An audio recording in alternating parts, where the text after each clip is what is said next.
নাটকের মঞ্চায়ন প্রায় শেষ পর্যায়ে। বিভিন্ন রাজনৈতিক দলের সাথে এর মধ্যে বৈঠক হয়ে গেল।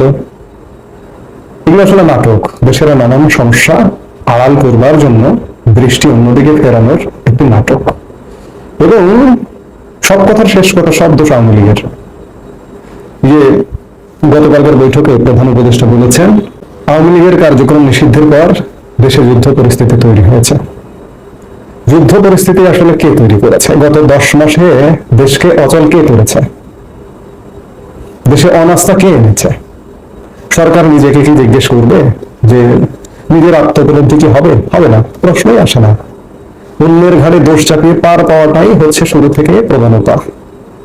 এখন প্রশ্ন হচ্ছে যে আপাত দৃষ্টিতে মনে হচ্ছে যে না, রাজনৈতিক সংকট কি কেটে গেল, বা সরকারের যে সংকট ছিল সেটি কি কেটে গেল। সরকারের কথাবার্তায় তেমনটাই মনে হচ্ছে যে সরকার রাজনৈতিক দলগুলো সমর্থন দিচ্ছে, কিন্তু না, প্রধান যে ছোট ছোট রাজনৈতিক দল, ওয়ান ম্যান ওয়ান পার্টি, তাদের কথা আলাদা। তারা সমর্থন দিলেও না সেটি কিন্তু মূল বিবেচ্য বিষয় নয়। প্রধান রাজনৈতিক দলগুলো দাবি থেকে কি সরে এসছে? বিশেষ করে বিএনপি কি সরে এসছে? বিএনপি তো শেষ বৈঠকেও দাবি করে এসছে যে কয়েকজন উপদেষ্টা, যারা ছাত্র সমন্বয়ক উপদেষ্টা, তাদের পদত্যাগ চেয়েছেন। জাতীয় নিরাপত্তা উপদেষ্টা খলিলুর রহমানের পদত্যাগ চেয়েছেন। অর্থাৎ দাবি থেকে সরে আসেনি। আবার সংকট কি কেটে গেল? সংকট কিভাবে কাটলো? বন্দর ইস্যুতে সরকারের সুস্পষ্ট বক্তব্য পাওয়া গেছে? করিডোর ইস্যুতে সরকারের সুস্পষ্ট বক্তব্য পাওয়া গেছে? কিংবা নির্বাচন নিয়ে সঠিক কোনো রোডম্যাপ পাওয়া গেছে? সরকার তো পুরনো গান নতুন করে গাইছে, সেই ডিসেম্বর থেকে জুন, 26 জুন আবার একই কথা। অর্থাৎ সংকট কাটেনি। অন্যদিকে সেনা প্রধান এই সরকারের এক ভিন্ন রকম অ্যালার্জির কারণ। সেনাপ্রধান জেনারেল ওয়াকারুজ্জামান থাকলে এই সরকার অনেক কিছু সঠিকভাবে তাদের যে উদ্দেশ্য বাস্তবায়ন করতে পারছে না। সেই জায়গায় ডক্টর যদি থেকে যায়, তাহলে সেনাপ্রধান কি থাকছে?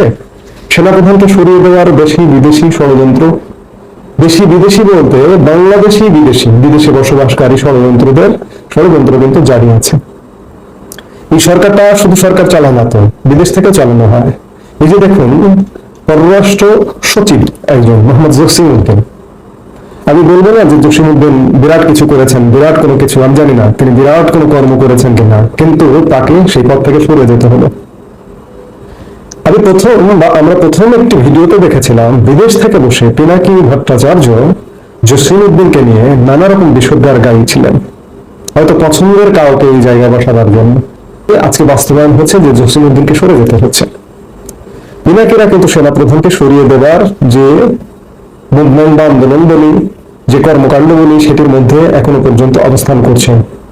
ডক্টর মোহাম্মদ ইউনূসও সেনাপ্রধান জেনারেল ওয়াকারুজ্জামান থাকুক সেটি চান না। তিনি যদি থাকেন, তার যে উদ্দেশ্যগুলো সেগুলো বাস্তবায়ন করা সম্ভব হবে না। সেই জায়গায় সেনাপ্রধানকে সরাবেন ডক্টর মোহাম্মদ ইউনূস। ডক্টর মোহাম্মদ ইউনূসের তো ভিত্তিটা শক্ত হতে হবে, তাহলে না সরাতে পারবেন। রাষ্ট্রপ্রধান যদি চান বা সরকার প্রধান যদি চান, রাষ্ট্রপ্রধানকে দিয়ে সেনাপ্রধানকে সরিয়ে দেওয়া সম্ভব। কিন্তু ডক্টর মোহাম্মদ ইউনূসের ভিত্তিটা কি শক্ত হয়েছে এই কয়দিনের নাটকে? মোটেই নয়।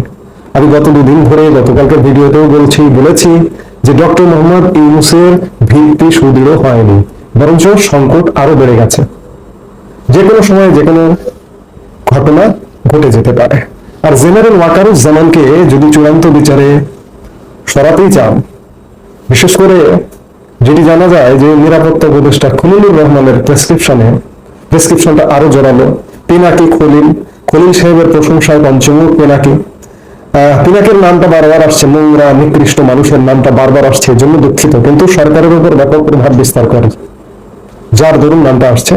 পিনাকি খলিলপন্থীরা সেনাপ্রধানকে সরিয়ে দিতে চায়, কিন্তু সত্যিকার অর্থে ডক্টর ইউনূসের ভিত্তি কিন্তু নড়বড়ে। ডক্টর ইউনূসের ভিত্তি যে কোনো সময় ভেঙে চুরমার হয়ে যেতে পারে, ভেঙে পড়তে পারে, কিন্তু সেনা প্রধানের ভিত্তি কিন্তু অত্যন্ত স্ট্রং। পুরো বাহিনীর তার প্রতি একটা ভিন্ন রকম আস্থা আছে।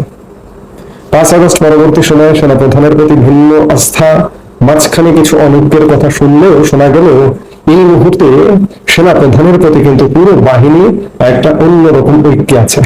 আজকে যদি ডক্টর মোহাম্মদ ইউনূস কোন কূটচাল চেলে, বা কূটচাল বিভিন্ন সময় চালছেন, আমরা বিভিন্ন খবর পাই, আবারও যদি যে ডক্টর ইউনূস এই পদত্যাগ নাটকের মাধ্যমে থেকে গেলেন এটি বলা সময় এখনো আসেনি, কারণ অনেক বিষয় তিনি পরিষ্কার করেননি বা পরিষ্কার করছেন না বা পরিষ্কার করবেন না। তাদের দুর্বিসন্ধি পরিকল্পনা আছে, যার কারণে পরিষ্কার করবেন না। সেই জায়গায় ডক্টর ইউনূসের মসনদ কিন্তু নড়বড়ে। এই নড়বড়ে মসনদ থেকে সেনা প্রধানের মতো প্রবল প্রতাপশালী পুরো বাহিনী যার পেছনে, যার ঐক্য, তাকে সরিয়ে দেওয়া অসম্ভব। চূড়ান্ত বিচারে ডক্টর ইউনূস যদি সেনাপ্রধানকে সরিয়ে দিতে যান বা চান, তাহলে একটা চূড়ান্ত ঘটনা ঘটে যেতে পারে। এবং আরেকটি কথা, যে ঘটনা সেই সময় যখন সরিয়ে দিতে চাইবেন বা যাবেন তখনই ঘটবে এমনটা নয়। সেনাবাহিনী ধৈর্য ধরে অপেক্ষা করছে, দেখছে।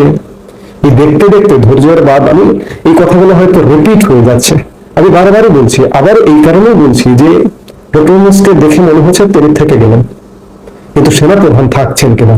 এই জন্যই বলছি যে সেনাপ্রধান ডেফিনেটলি থাকবেন, ডক্টর ইউনূস বরঞ্চ উৎখাত হবেন যে কোনো সময়। এটি সময়ের ব্যাপার। সেনাপ্রধান থাকছেন শুধুমাত্র তার বাহিনীর দৃঢ়তা, তার বাহিনীতে যদি